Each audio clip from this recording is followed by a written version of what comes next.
वज़ीर मुमलिकत हिना रबानी खर ने कहा है कि फेटफ ने पाकिस्तान के 2018 और 2021 के एक्शन प्लान्स पर अमल दरामद का जायज़ा लिया। मुतफ़िक़ा तौर पर तमाम एक्शन प्लान्स पर पाकिस्तान को क्लियर किया गया। अक्टूबर में इस्लामाबाद के ग्रे लिस्ट से निकलने के तमाम मराहिल तय हो जाएंगे।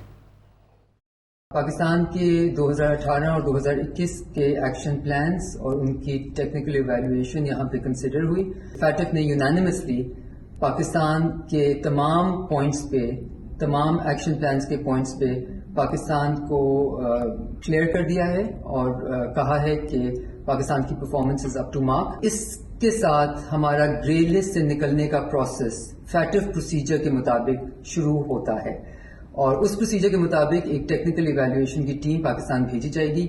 हमारी पूरी कोशिश है कि ये टेक्निकल इवैल्यूएशन की टीम अक्टूबर 2022 के प्लेनरी साइकिल से पहले अपना काम इख्तिताम करे। अक्टूबर 2022 में ये हमारा फैटफ की ग्रे लिस्ट पे निकलने का प्रोसेस इख्तिताम पे पहुंचेगा। कौम को यकीनन कंग्रेचुलेट करना चाहती हूँ, मुबारकबाद देना चाहती हूँ और मैं यहाँ एक्नॉलेज करना चाहती हूँ बेहद मेहनत और बर्निंग द मिडनाइट ऑयल जो बहुत सारे इंस्टीट्यूशंस, बहुत सारी मिनिस्ट्रीज पाकिस्तान में बैठे हुए लोगों ने किया।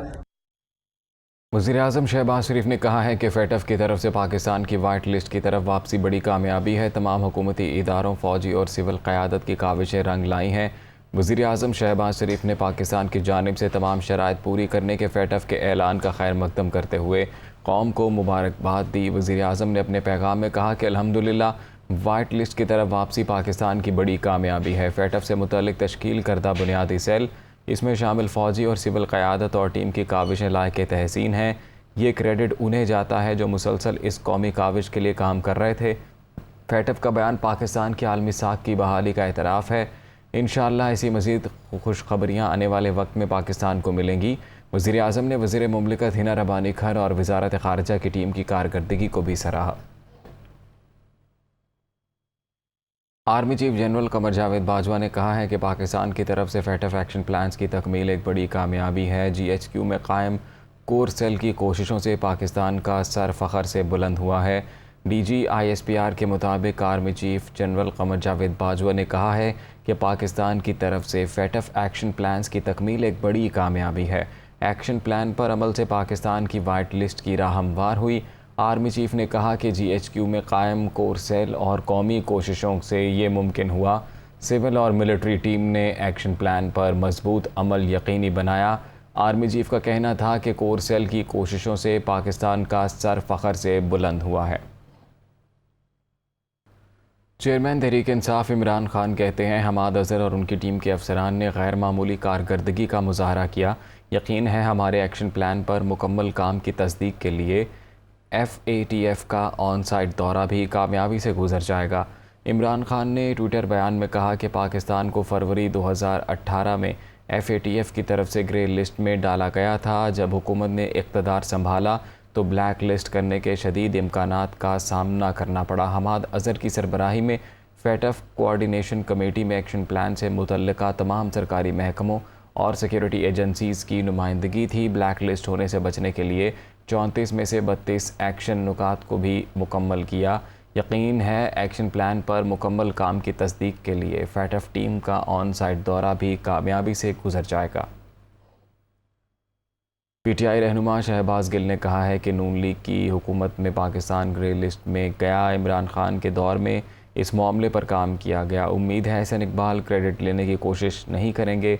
खुफिया मुरासले के मामले पर DG ISPR की कमीशन बनाने की हिमायत खुशाइंद है। तवक्को है हुकूमत 24 घंटे में कमीशन बना देगी। गए इसमें क्यों थे ये पहले याद होना चाहिए। ग्रे लिस्ट में ये जब इन्होंने मनी लॉन्ड्रिंग की थी बहुत ज़्यादा पाकिस्तान से, जिसमें सरकर्दा टब्बरों में शरीफ टब्बर था और मकसूद चपड़ासी और वो सारा, तो जब बाहर की दुनिया ने देखा कि यहाँ से तो अरबों रुपए की मनी लॉन्ड्रिंग हो सकती है, इसलिए पाकिस्तान को फेटफ की ग्रे लिस्ट में इनकी हुकूमत के दौरान डाला गया, जिसकी कीमत हर पाकिस्तानी ने अदा की। लेकिन हमें बताया जाता था एडमिनिस्ट्रेटर। फिर वाकई एक अच्छा एडमिनिस्ट्रेटर आया इस कौम के पास जिसका नाम इमरान खान था। उन्होंने एक टीम लगाई, हमाद अज़हर साहब को उसकी जो लीड दी। 3 साल की मेहनत के बाद फेटफ जो है ये आज एक अच्छी खबर ला रहा है और इसका सेहरा जो है वो हर पाकिस्तानी पे जाता है और उसके साथ इमरान खान पे जाता है। जो उम्मीद है कि अरस्तु, एहसन इकबाल इसका भी क्रेडिट लेने की कोशिश नहीं करेंगे। डीजी ISPR ने कमीशन बनाने की हमायत कर दी है, तो अब कमीशन, हमें उम्मीद है कि हुकूमत एक जुडिशल कमीशन जो सुप्रीम कोर्ट के अंडर आज़ादाना बनाने का अगले 24 घंटे में ऐलान कर देगी। तो अब तो कोई बात रह नहीं गई। इन्होंने खुद भी कहा कि हाँ मुदाखलत हुई, आर्म्ड फोर्सेस भी कह रही हैं कि मुदाखलत हुई। तो अब सवाल ये है कि एक तो मुदाखलत रोकनी किसने थी, अब कमीशन ये फाइंड आउट करे। कमीशन ये भी फाइंड आउट करे कि जब ये साजिश हुई और उसके बाद मुदाखलत हुई तो इसमें कौन कौन शरीक था। सिंध के वज़ीर इत्तलात शर्जील मेमन ने कहा है कि PTI के नासमझ लोगों को सिफारती आदाब का पता ही नहीं। FATF पर बाकायदा ऐलान नहीं हुआ, ये लोग सुब से क्रेडिट लेने की कोशिश कर रहे हैं। सूबाई वज़ीर इत्तलात सिंध ने कहा है कि इनकी हमाकतों की वजह से दोस्त ममालिक पाकिस्तान से नाराज़ हो गए। इत्तेहादी हुकूमत और वज़ीर ख़ारजा बिलावल भुट्टो की अनथक मेहनत रंग ला रही है। अगर ग्रे लिस्ट से निकलने का ऐलान किया जाता है तो उसका पूरा क्रेडिट बिलावल भुट्टो ज़रदारी को जाता है। तवानाई की बचत के लिए सिंध हुकूमत ने कारोबारियों का अहतिकार तब्दील करके बाज़ार और कारोबारी सरगर्मियाँ रात 9 बजे बंद करने के अहकाम जारी कर दिए। कराची समेत सिंध भर में 1 माह के लिए तमाम बाज़ार, मार्केटें, शॉपिंग मॉल, दुकानें रात 9 बजे बंद करने का हुक्म दिया गया है। महकमा दाखिला सिंध के नोटिफिकेशन के मुताबिक शादी हॉल्स और बैंक्वेट हॉल रात 10:30 बजे तक बंद करना होंगे। होटल्स, रेस्टोरेंट्स, कॉफ़ी शॉप्स रात 11 बजे तक खोलने की इजाज़त होगी। पाबंदी का इतलाक़ मेडिकल स्टोर्स, अस्पतालों, पेट्रोल पंप, CNG स्टेशंस, बेकरियों और दूध की दुकानों पर नहीं होगा।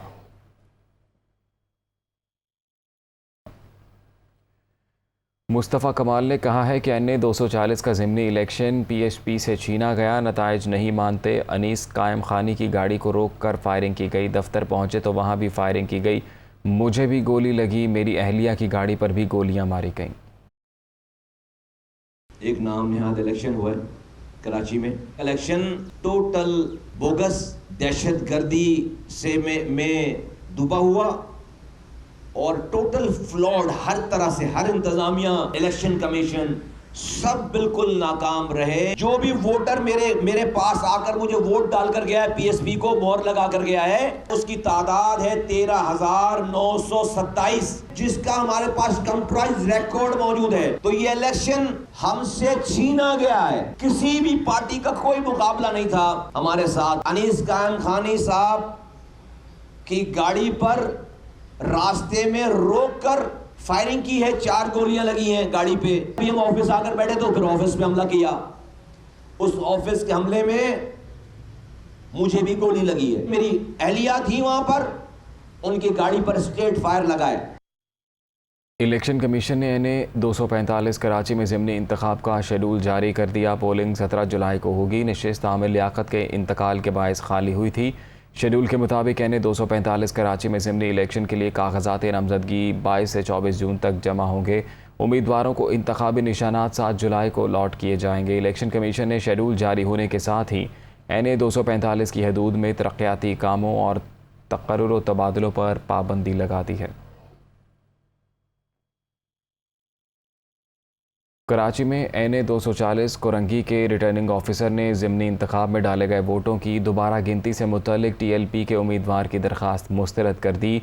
RO अब्दुल रज़ाक ने दरख्वास्त के जवाब में कहा है कि शिकायत कुनिंदा के दावे के मुताबिक 299 पोलिंग स्टेशन का नतीजा आने के बाद RTS 30 मिनट तक गैर फाल रहा। इसके बाद बाकी नताइज शिकायत कुनिंदा के ख़िलाफ़ रहे, लेकिन वो इस हवाले से ठोस सबूत पेश नहीं कर सके। दरख्वास्त में तारीख़ और शिकायत कुनिंदा के असल दस्तखत भी मौजूद नहीं। गड़बड़ के सिर्फ 3 वाक़यात रिपोर्ट हुए, उनकी भी मुकम्मल इंक्वायरी कराई जा चुकी है।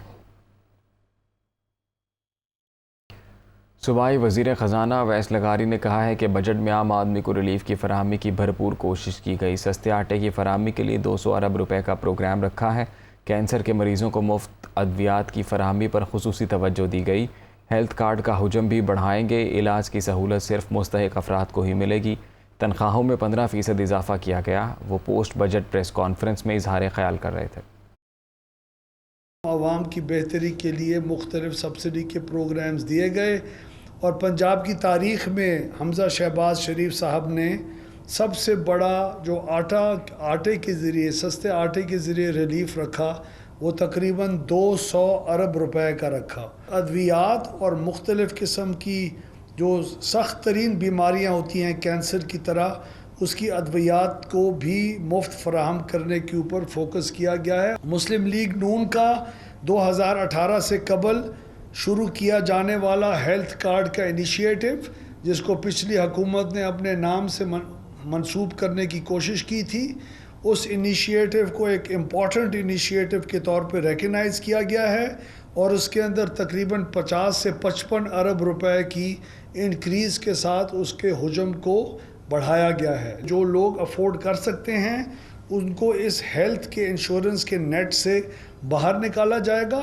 और उसी के जो रकम के अंदर सेविंग होगी, लो इनकम लेवल और मिडिल क्लास के लोग हैं उनको वो प्रोवाइड किया जाएगा in the form of much more an increase in the number of services. जब हुकूमत के अंदर एम्प्लॉइज़ हैं उनको 15% की बेसिक सैलरी की रेज़ भी दी गई और उसके साथ साथ स्पेशल अलाउंसेस के अंदर भी 15% की रेज़ दी गई और पेंशन की मद में 1 अप्रैल से 10% का इजाफा और अब 1 जुलाई से मज़ीद 5% का, यानी टोटल 15% के इजाफे के साथ हम लोग आगे अगले साल के अंदर दाखिल होंगे।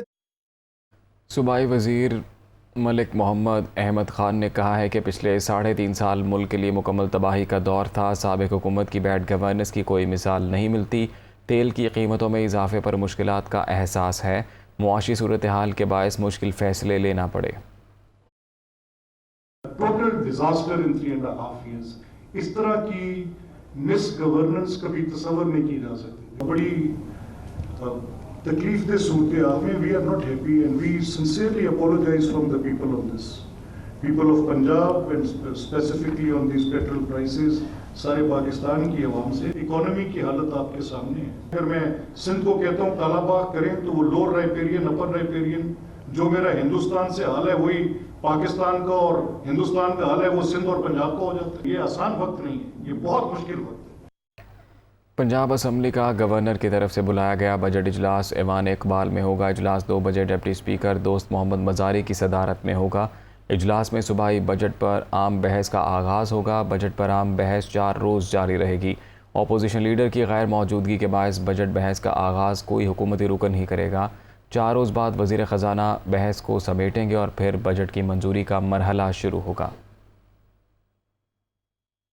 वज़ीर आज़म शहबाज शरीफ ने कहा है कि इंडोनेशिया से खुर्दनी तेल की दरामद से मुल्क में मुतवक्के बहरान का ख़तरा टल गया है। वफाकी वज़ीर सनअत व पैदावार मखदूम मुर्तज़ा महमूद ने वज़ीर आज़म शहबाज शरीफ से मुलाकात की। इस मौके पर वज़ीर आज़म ने वफाकी वज़ीर की काविशों को सराहते हुए कहा, इंडोनेशिया से खुर्दनी तेल मिलने से मुल्क में तेल की कीमतों में कमी वाक़ होगी। वफाकी वज़ीर सनअत और सेक्रेटरी की कोशिशें काबिल सताइश हैं। वज़ीर सनअत की कोशिशों की बदौलत इंडोनेशिया से 2.5 लाख मेट्रिक टन खुर्दनी तेल पाकिस्तान को फराहम किया जा रहा है। बहरी जहाज़ों की पहली खेप वज़ीर सनअत व पैदावार की इंडोनेशिया में मौजूदगी के दौरान ही पाकिस्तान रवाना कर दी गई थी। लाहौर के मुख्तलिफ इलाकों में वक्फे से बारिश के बायस नशेबी इलाके ज़ेरे आब आ गए। लेस्को के 200 से ज़ायद फीडर स्ट्रिप कर गए।